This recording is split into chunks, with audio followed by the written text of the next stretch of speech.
7,50,000 எங்க இருக்கு? 75,000 எங்க இருக்கு? ஏங்க எல்லாத்தையுமே பிரச்சனையாவே பாக்குறீங்க? நம்ம அர்ச்சனா கல்யாணத்துக்கு 45 பவுன் நகை செஞ்சு வச்சிருந்தால, அதே மாதிரி காவியாவுக்கும் ஒரு 25 பவுன் நகை செஞ்சு வச்சிருக்கேன். அதை விட்டுட்டு கணக்கு போட்டு பாருங்களேன், செலவு கம்மியா தானே வரும். பைத்தியக்காரி. அந்த 25 பவுன் நகைய நான் கணக்குலயே எடுக்கல. அது இல்லாம தான் செலவு 7,50,000 வருது. பெருசா ஐடியா சொல்ல வந்துட்டேன். பாவம்பா, அம்மாவை ஏன் திட்டுறீங்க? நான் என் சேவிங்ஸ்ல 4 லட்சம் ரூபாய் வச்சிருக்கேன். அதை வேணா நம்ம எடுத்துக்கலாம். அதுக்கப்புறம் பத்தாக்குறைக்கு வேற ஏதாவது ஏற்பாடு பண்ண முடியாதா? ஆமாமா, நான் பட்ஜெட் போட்டிருக்கிறதே உன்னுடைய சேவிங்ஸ் பணம் 4 லட்சம் ரூபாய மனசுல வச்சுக்கிட்டு தான். என்னால ஒரு 1 லட்சம் ரூபாய் பெரட்ட முடியும். ஜெயந்தி ஒரு 75,000, மொத்தம் 5,75,000. அப்படி இப்படி இழுத்து 6 லட்சம் ரூபாய்க்கு கொண்டு வந்துடலாம். இருந்தாலும் மீதி 1.5 லட்சம் ரூபாய்க்கு எங்க போறது? ஏங்க, நான் ஒரு யோசனை சொல்லட்டா? என்ன? இல்ல, நம்ம வீட்டு பத்திரம் சும்மா தானே இருக்கு, அதை வச்சு பணம் புரட்டலாம் இல்லைங்களா? ஆவுன்னா இந்த வீட்டு பத்திரம் உன் கண்ணை உறுத்திக்கிட்டே இருக்கு. அர்ச்சனா கல்யாணத்தும் போதும் இந்த பத்திரத்தை வச்சு பணம் வாங்கலாம்னு சொன்னேன். இப்பவும் அதையே சொல்லிக்கிட்டு இருக்க. அம்மா சொல்றதும் சரிதானப்பா. நம்ம அவ்வளவு பணத்தை எங்க போய் புரட்ட முடியும்? ஆமாப்பா, அப்படியே பண்ணிடலாம்.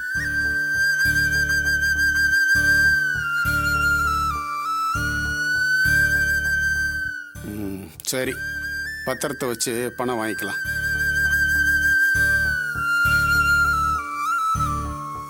காவியா, கல்யாண செலவுலாம் நிறைய இருக்கு. அதனால நாளைக்கே நீ பேங்க்ல போய் அந்த பணத்தை டிரா பண்ணிட்டு வந்துருமா? சரிப்பா.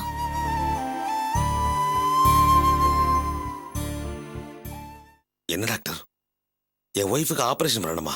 ஆமா, இன்னும் 24 ஹவர்ஸ்ல ஆபரேஷன் பண்ணி ஆகணும். நிலைமை ரொம்ப சீரியஸா இருக்குங்க. என்ன டாக்டர் திடீர்னு இப்படி சொல்றீங்க?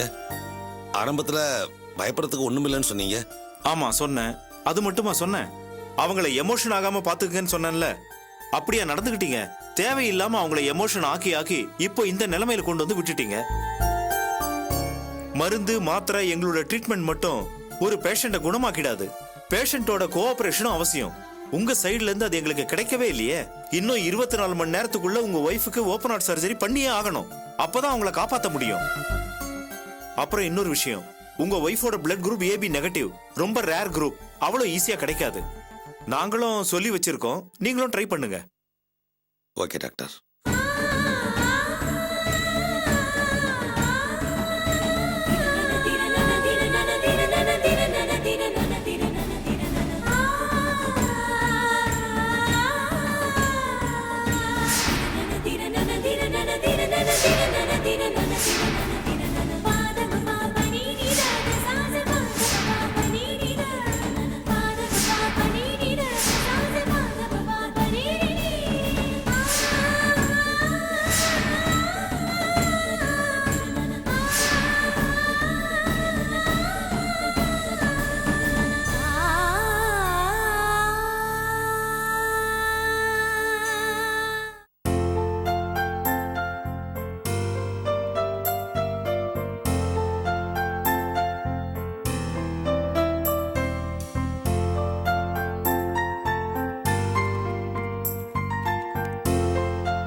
இன்னும் வேலை முடியலையா? கிளம்பலாமா? முடிச்சிட்டேன், போலாம்.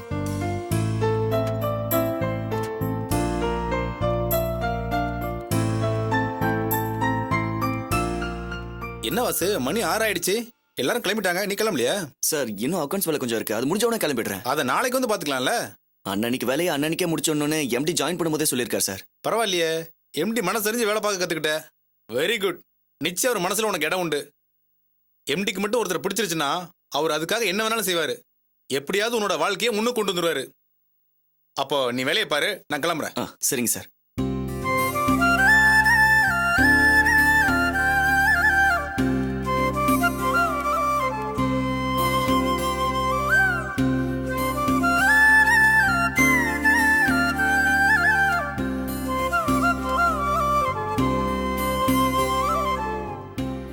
என்னப்பா, நல்லூர் வட்டத்துக்கு ஃபோன் பண்ணி விசாரிச்சிங்களா?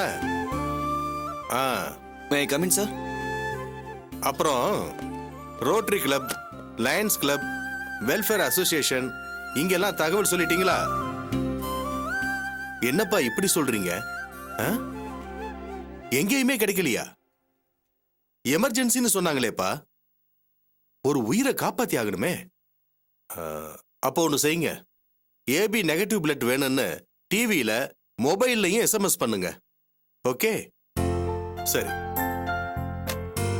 என்னப்பா சார் முடிச்சு வேலையெல்லாம் முடிச்சிட்டியா? Very good.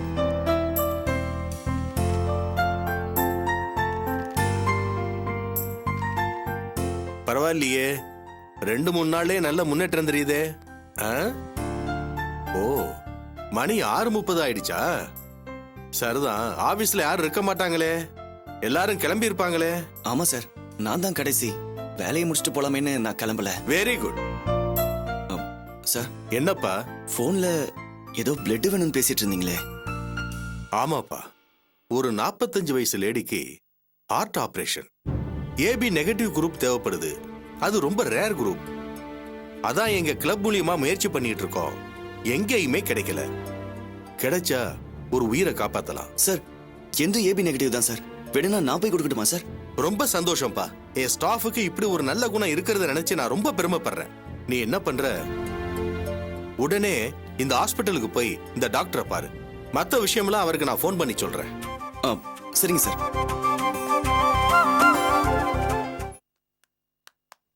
மேடம், ரத்னம் சார் அனுப்பிச்சிருக்காரு. ஏபி நெகட்டிவ் பிளட் ஒரு குரூப் நிமிஷம் வேணும்னு இருங்க. கேட்டிருந்தாங்களா? டாக்டர் பிளட் கேட்டிருந்தாங்கல்ல, அதுக்காக வந்திருக்காரு. கூட்டிட்டு போங்க. வாங்க சார்.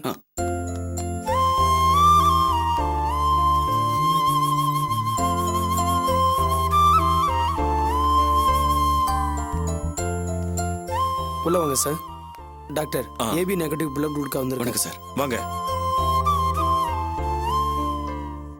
ஓ, உட்காருங்க. Thank you sir. நீ போய் நர்ஸை வர சொல்லு. சரிங்க டாக்டர். உட்காருங்க. உங்களுக்கு சமீபத்துல ஜாண்டிஸ், டைஃபாய்டு, மலேரியான்னு ஏதாவது அட்டாக் ஆயிருக்கா? அதெல்லாம் ஒண்ணும் கிடையாது சார். ட்ரிங்க்ஸ் ரெகுலரா எடுத்துக்குவீங்களா? இல்ல சார். சமீபத்துல எதுக்காகவும் எந்த ட்ரீட்மெண்ட் எடுத்துக்கலையே? No sir, I am perfectly alright sir. இதெல்லாம் பிளட் எடுக்கிறதுக்கு முன்னால யூஸ்வலா கேட்கற கேள்விகள் தான். சரிங்க சார். இந்த மாதிரி ரேர் பிளட் குரூப் கிடைக்காததுனால எத்தனையோ ஆபரேஷன்களை போஸ்ட்போன் பண்ணி உயிரையே காப்பாற்ற முடியாத நிலைமையும் ஆயிருக்கு.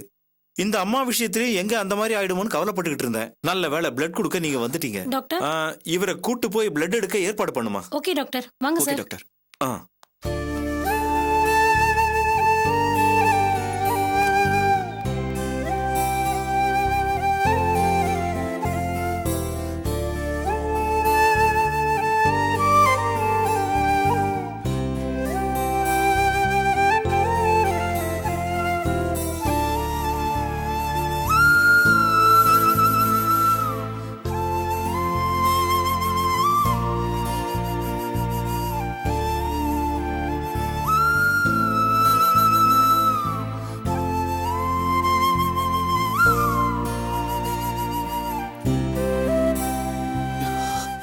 டயர்டா இருக்க சார்? அதெல்லாம் ஒண்ணும் இல்ல.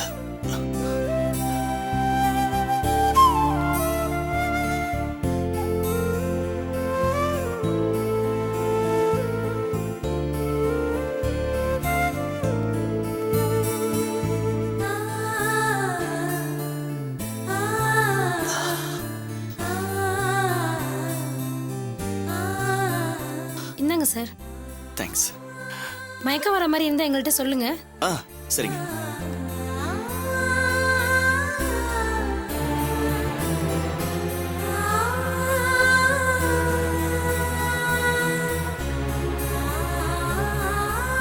என்ன சார் ரொம்ப டயர்டா வரீங்க?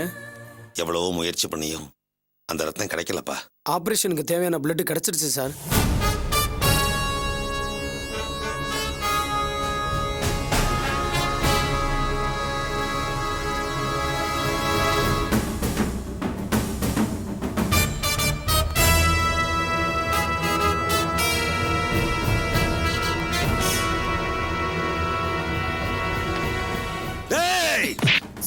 அயோக்கிய ராஸ்கல், இங்க இருக்கடா வந்த?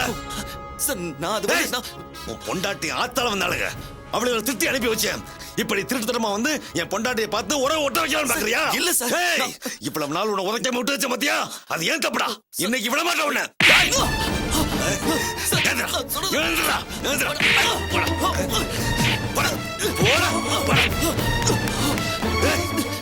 நீங்க தப்பா புரிஞ்சிட்டு இருக்கீங்க சார். ஆமாண்டா, இத்தனை நாள் உன்னை விட்டு வச்சேன் பாத்தியா? அது ஏன் தப்புதான்டா, ஏன் தப்புதான்? சார் நான் சொல்றது கொஞ்சம் கேளுங்க. சார் நான் சொல்றது என்ன கேளுங்க. சொல்ல போற? என்ன சொல்ல போற? என்னடா சொல்ல போற? என்ன சொல்ல போற? என்கிட்ட கதை சொல்ற? என்கிட்ட கதை சொல்ற? போடா, போடா, போடா. டேய், துரோகி. ஐயோ, என் பையல, போடா. கொஞ்சம் போடா, துரோகி பையல. பண்ற துரோகத்தை பண்ணிட்டு என்கிட்ட கதை சொல்றியா? கதை சொல்றியா உன்னை? டேய், இது என்ன ஹாஸ்பிட்டலா சொன்னா கேளு. இல்ல ஃபிஷ் மார்க்கெட்டா? ஏன் இப்படி மிருகத்தனமா அவரை போட்டு அடிச்சுக்கிட்டு இருக்கீங்க? சார், இவனை பத்தி உங்களுக்கு தெரியாது. இவனை கொண்டாதான் யாரும் ராஜசேகர், அப்படி என்ன தப்பு பண்ணிட்டாரு அவரு? டாக்டர், என் பொண்டாட்டி உசுருக்கு போராடிட்டு இருக்கானா, அதுக்கு காரணமே இந்த பயதான். என் பொண்ணுக்கு காதலாசை காட்டி அவளை திருட்டுத்தனமா கூட்டிட்டு போய் கல்யாணம் பண்ணிக்கிட்டு இன்னைக்கு வறுமையில வாழ வச்சிருக்கா சார்.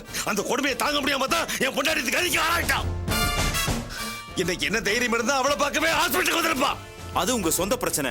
ஆனா அவர் இப்ப வந்தது உங்க ஒய்ஃபை பாக்குறதுக்கு இல்ல, பிளட் கொடுக்கறதுக்கு. பிளட் கொடுக்கவா? ஆமா, ஏபி நெகட்டிவ் குரூப் ரத்தம் வேணும்னு கேட்டிருந்தோம்ல, அதை இவர் தான் கொடுத்தாரு. அந்த பிளட் தான் இப்ப உங்க ஒய்ஃபோட உயிரை காப்பாத்த போகுது. இவன் ரத்தம் கொடுத்து என் பொண்டாட்டி பிழைக்க வேண்டிய அவசியம் இல்லை டாக்டர். இவன் கொடுத்த ரத்தத்தை தூக்கி வீசுங்க. உங்களுக்கு எவ்வளவு ரத்தம் வேணும் சொல்லுங்க, நான் ஏற்பாடு பண்றேன். எங்க இருந்து ஏற்பாடு பண்ணுவீங்க? காலையில இருந்து ட்ரை பண்ணீங்களே, ஏதாவது கிடைச்சதா? நாங்க பல அசோசியேஷன்ல சொல்லி வச்சதுனால தான் அதை கேள்விப்பட்டு ரத்தம் கொடுக்க வந்திருக்காரு. ரத்தம் ஒன்னும் கடையில கிடைக்கிற பொருள் இல்ல சார், அதை தூக்கி எறியறதுக்கு. அவர் கொடுத்த ரத்தத்தை வச்சுதான் உங்க ஒய்ஃபோட உயிரையே காப்பாத்த போறோம். உங்க ஒய்ஃபோட உயிர் முக்கியமா இல்ல உங்க பிடிவாதம் முக்கியமா?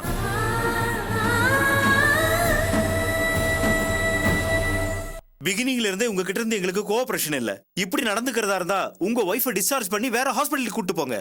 உங்களால எங்க ஹாஸ்பிட்டலுக்கு கெட்ட பேர் வந்துரும் போல இருக்க.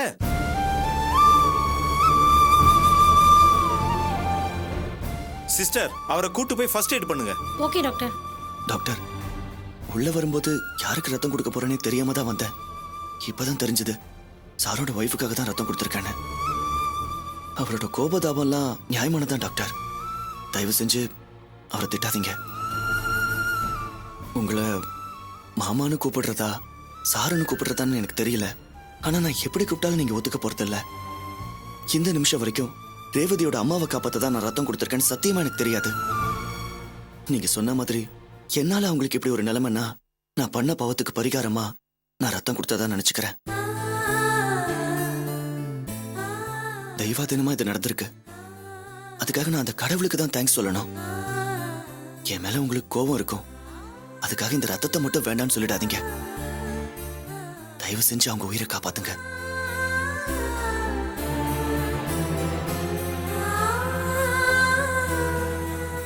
Nurse, doctor. அவருக்கு முதல்ல ஃபர்ஸ்ட் எய்ட் கொடுங்க. Okay doctor. சார்.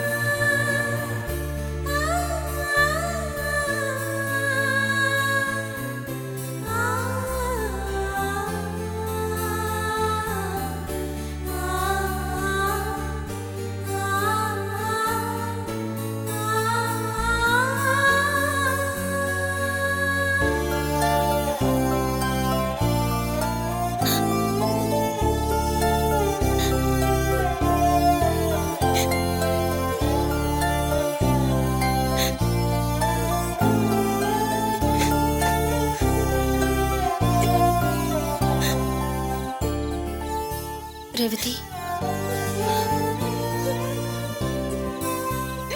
உனக்கு எப்படி ஆறுதல் சொல்றதுன்னே தெரியல. உங்க அம்மாக்கு உடம்பு சரியில்லைங்கிறது ஒரு பக்கம், அவங்கள பார்க்க போன உன்னை உங்க அப்பா விரட்டி விட்டது இன்னொரு பக்கம். உனக்கு நான் எப்படி ஆறுதல் சொல்றதுன்னே தெரியல. இதுதானே தெரிஞ்சதுக்கு அப்புறம் அதையே நடிச்சிட்டு இருந்தா எப்படி? நானும் நீ மத்தியானம் ஹாஸ்பிட்டல் இருந்து வந்ததுல இருந்தே பார்த்துட்டு தான் இருக்கேன். நீ அழுதுட்டே இருக்கியே ரேவதி. உங்க அம்மாக்கு ஒண்ணும் ஆகாது, நீ அதையே நினைச்சிட்டு இருக்காத. என் அம்மாவோட இந்த நிலைமைக்கு நான் தானே காரணம். என் மனசாட்சி என்ன கொண்டுடும் போல இருக்குக்கா. ஏன் ரேவதி இப்படி எல்லாம் பேசுற?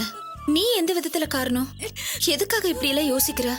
இல்லக்கா, ஆஸ்பத்திரியில வச்சு அப்பா என்ன திட்டும் போது உன் அம்மாவோட நிலைமைக்கு நீதான் காரணம். நீ ரேஷன் அரிசி வாங்கிட்டு வரும்போது அத கொட்டிட்டு வேற வழி இல்லாம அழுகிட்டு இருந்ததை பார்த்ததுனால தான் இப்படி ஆயிட்டாங்கன்னு சொன்னாரு. அத கேட்ட அந்த நிமிஷமே என் உயிரே போயிடுச்சுக்கா. மண்ணுல கொட்டின அரிசியை நான் அள்ளிக்கிட்டு இருக்கும்போது என்னோட இந்த நிலைமைய அம்மா பாத்திரக்கூடாதுன்னு தான் பயந்துகிட்டு இருந்தேன். ஆனா எனக்கே தெரியாம அம்மா பாத்திருக்காங்க. எங்க வீட்டுல எங்க அம்மா என் காலை தரையில பட விட மாட்டாங்க.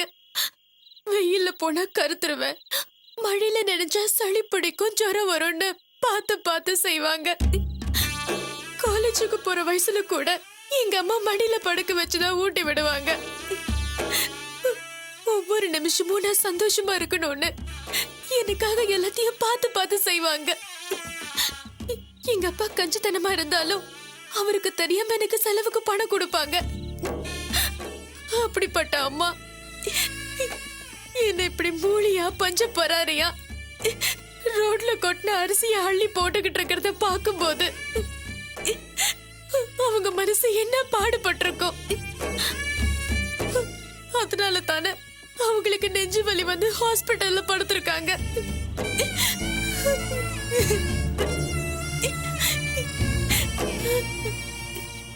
எங்க அம்மா என்னை எப்படியெல்லாம் வாழ வைக்கணும்னு கனவு கண்டிருப்பாங்க. எனக்கு உயிர் கொடுத்த தாயோட உயிருக்கு நானே யமனாயிட்டேன்னு. இந்த பாவை என்ன சும்மா விடுமாக்கா? உன்னோட நிலைமை எனக்கு புரியுது ரேவதி. உங்க அம்மாவோட இந்த நிலைமைக்கு கண்டிப்பா நீ காரணம் கிடையாது. இந்த உலகத்திலேயே நீதான் முதல்ல காதலிச்சு கல்யாணம் பண்ணிக்கிட்டியா?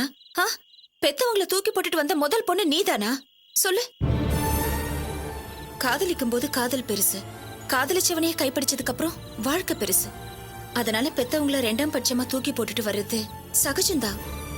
நீ உங்க அம்மா மேல வச்சிருக்கிற பாசம் இருக்கே, அது கண்டிப்பா உங்க அம்மாவை காப்பாத்தும். நீ எதையும் நினைச்சு கவலைப்படாத, தைரியமா இரு.